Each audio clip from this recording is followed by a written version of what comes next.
You're watching E.T.N, where we don't do news, we just talk entertainment. Share and subscribe. Hey guys, welcome to Entertainment Talk Nation. This is Rob. This video, we're going to continue the long marathon, March of the King 2018 Godzilla release. And this video is going to end this month's topic of lost monsters or monsters that never made it into the cut, or rather did make it to the cut. They got cut out of the movie or just never manifested on film. This one, we're going to take a different approach though. A lot of you guys have been asking me to do this for the longest time. And this one's about the Gryphon, which was supposed to be an adversary for Godzilla in 1994.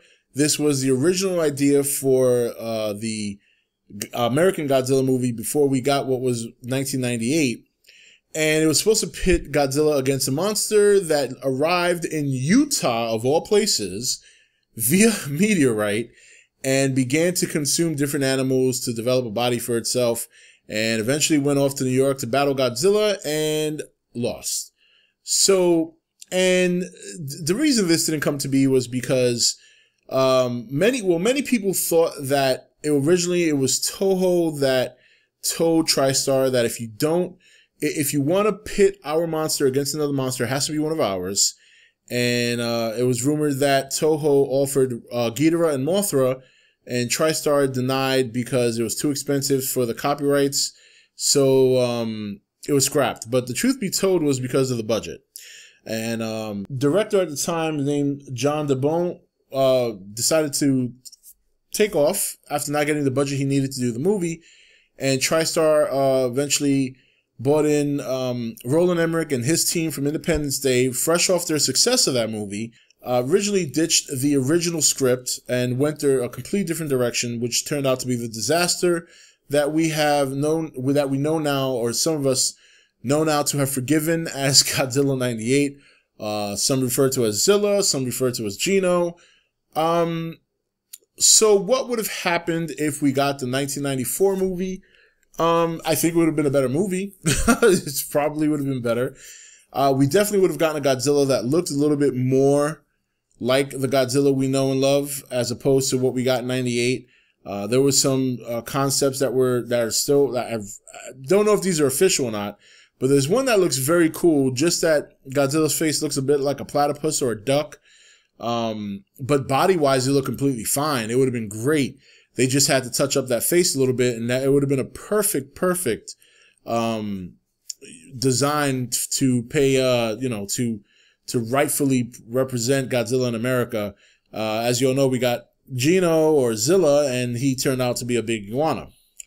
Now, as far as the Gryphon, the concept was a little cool. I mean, it was, we all know what a Gryphon is. If you've played plenty of fantasy games or if you've watched old movies, you know what a Gryphon is. And this Gryphon was a little bit different, though. He had, and I'll pull a picture up right here of what, I don't think this is an official picture, so don't get me, don't think that this is an official picture. It's this picture I'm pulling up that I see here on the website.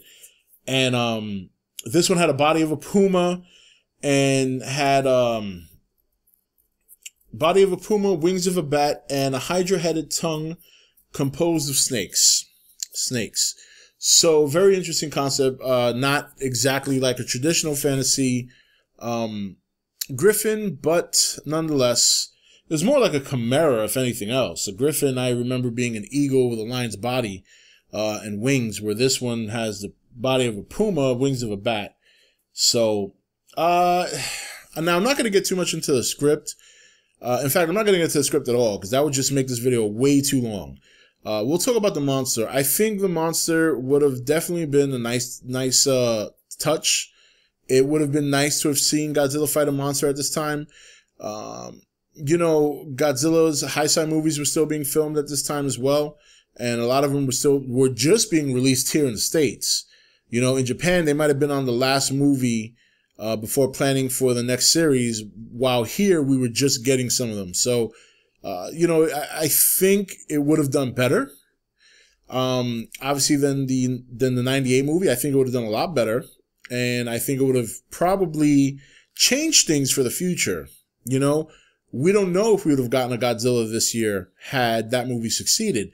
We don't know if we would have had a Millennium series had that movie succeeded.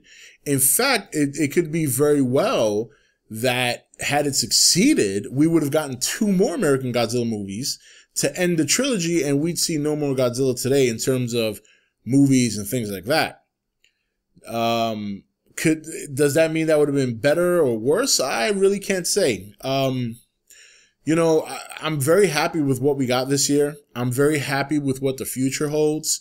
I'm very happy that the character is relevant again. You know, who's to say that the 94 movie would have even been better than the 98 movie? Despite the fact that they got the design right and they got a new monster he's fighting, there's no guarantee. You know, it could have been another cheese flop, just an American version of it. So I have to say, I'm on one hand, I'm like, damn, that would have been cool to see. On the other hand, I'm like, damn, I'm kind of glad it didn't happen because technology's better nowadays. I think Gareth took the content very seriously, even though the movie has its flaws. And even though I've seen it now, a grand total of about 5 times, every time I've seen it, I kind of see more and more issues with it that I'm like, yeah, they need to improve this. They need to improve that. But I'm happy with the movie because of the fact that we got a director that took it seriously. Roland Emmerich didn't take this movie seriously. I can't say that the other director would have taken it seriously because we saw what Emmerich gave us, and we still don't know to this day what the other director would have given us. But we know what we got with Gareth, and that's a good thing. And that's why I'm kind of happy, even though it's a long ways away. I'm very happy that he's going to continue on board with this.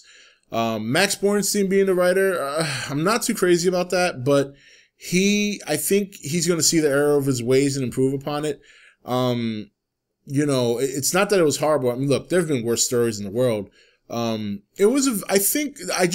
felt that this movie, now that I've seen it 5 times, I think Godzilla 2014 was a primer of things to come. That's how I see it now. And that's not a bad thing, but it's not a good thing either, because then you get a very simple story that doesn't take too many chances. And that's what we got. But sometimes when you do a primer, that's how it is, because you want the next one to far exceed the first one. And I think that's what's going to happen, especially now, with what we know with other Toho monsters. As far as the Gryphon, I mean, yeah, I mean, I don't really know what else to say about it. I mean, we didn't see it on screen. I don't even know if this picture is legit. And we don't know. It's one of those could have been, you know? I mean, yeah, we could have seen it. It could have been cool, but we'll never know. And maybe it's best that we don't. Maybe it's best that we don't know, because for all we know, it could have been worse than the 98 movie. And for all we know, because it would have came out, then the idea of Godzilla fighting other monsters may not have been so unique this time around. You know, imagine if we had Godzilla versus the Gryphon and it came out in America and it flopped hard, then it would have made it twice as tough for this Godzilla movie to succeed, because you would have had a shitty Godzilla movie that came out in the 90s, and B, it was a shitty Godzilla versus movie. At least one of the things that this new Godzilla movie had over the 98 one was the fact that he was fighting monsters, and that brought a new kind of interest to it. And who knows, for all we know, that could have helped it. That could have helped boost its sales or boost its people going to see it. Like, oh, well, damn, that other Godzilla movie 98 was garbage, but at least he's fighting new monsters. That could be very cool. Where people could have said, oh my God, another Godzilla fighting American monsters? Man, that one in the 90s sucked. So I think it was a blessing in disguise that we never got Godzilla and the Gryphon. I really do. Because things would have turned out differently. This 2014 movie might have struggled more because people would have remembered a shitty Versus movie, and maybe we don't get a sequel. So while the Gryphon is a cool concept, I'm kind of glad he's a concept that never manifested, and I'm glad that he remains in a script that never came to be. And and you want to know something? I hope he never does. I really do. I know that sounds crazy, but I like the creations that Gareth and his team made with the Muto. I'm disappointed we won't be seeing them again, but you want to know something? It's time that we kind of embrace those other Toho monsters in a new light in a couple of years. I'm very excited about that. I'm I'm disappointed we're not getting new creatures, and I'm disappointed we're not expanding on the Muto, or we might be expanding with them just under the Toho monsters. But I would be lying if I said I wasn't excited to see what Legendary and this team does with these 3 monsters, because I thought they did a fantastic job making Godzilla look the way he looks. So, but that's it, guys. There's your Gryphon scrapped project for the American Godzilla movie back in the 90s. And while this interests a lot of people, just remember, it's probably best we didn't get it, because it could have changed a lot of things going forward. So that's it. This is Rob signing off for E.T.N, where we don't do news, we just talk entertainment. We'll be back here next Wednesday, continuing with the March of the King 2018. I'm a poet and I didn't even know it. And at that time, I'll let you know what topic we're going to discuss next for the month of October. Take it easy. Thank you for watching E.T.N. Don't forget to subscribe and join the Nation Facebook page.